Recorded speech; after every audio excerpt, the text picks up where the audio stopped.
زه کله له سبقه راشم دغه سر ساعتونه ډېروم دغه کورکي کې له وړو خوند سره وخت تېروم دا نوې کوټه ده.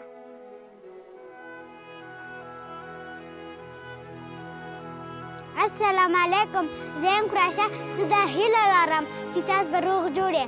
هسې یو شمېر زما خویندې دي، زه او تل مسکا کوم. موږ ټول له یو بل سره ډېره مینه لرو.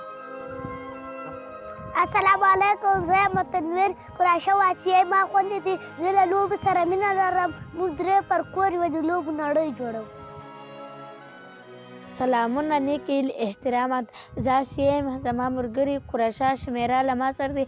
موږ درې واړه ښې ملګري یو او له یو بل سره مرسته کوو. هیله لرم چې تاسو به روغ جوړ او خوشحاله یئ. نن موږ خپل لومړی ولاګ پیل کړو.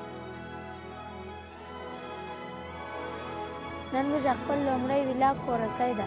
زه کله له سکوله راشم بیا په خپل کورکۍ کې وخت تېروم. زه له سکول سره ډېره مینه لرم. دا یې ما کتابونه دي. زه په دویم ټولګي کې سبق وایم. دا یې ما ته په اول پوزیشن کې راکړه.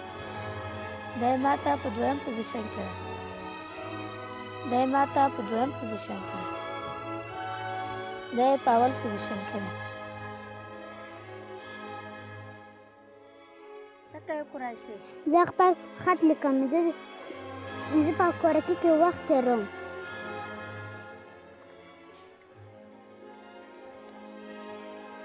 دا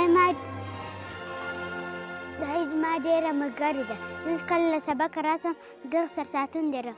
دغه نوم کوتره ده. دا بیا ناوکۍ ده.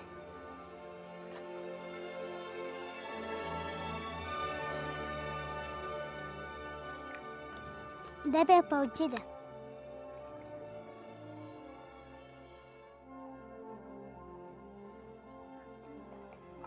دا یې ما ته بیا په انعام کې راکړی. دا بیا هندواړه ده.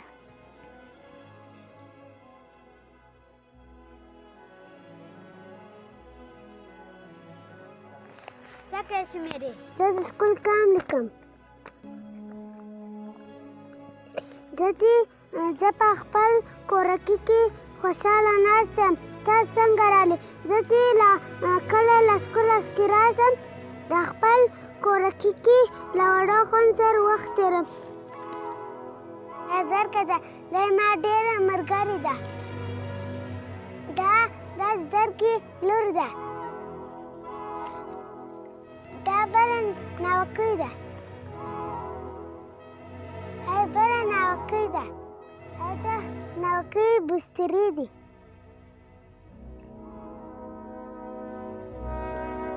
د ناوکۍ سینګار ده. ناوکۍ ټوپۍ ده. دا کپ یې ما ته په لوبو کې راکړ. دا جیک ده. دا وسلین دي. دا کټ ده.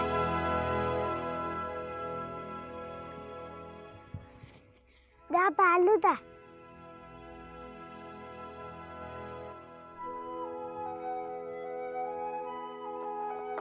کوټه ده. دا چاینکه ده. زه چای کې پخوم.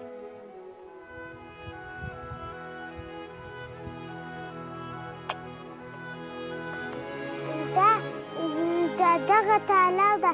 مایع کې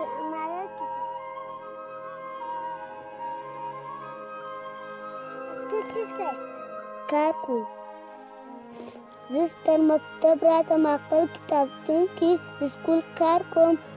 ما له کتابو سره مینه ده. دا ګر کتابونه ما دي.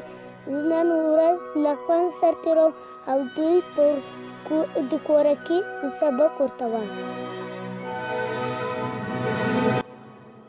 موږ نن خپل لومړی ولاګ ستاسو وکتل. هیله لرم چې تاسو بیا خوښ کړئ.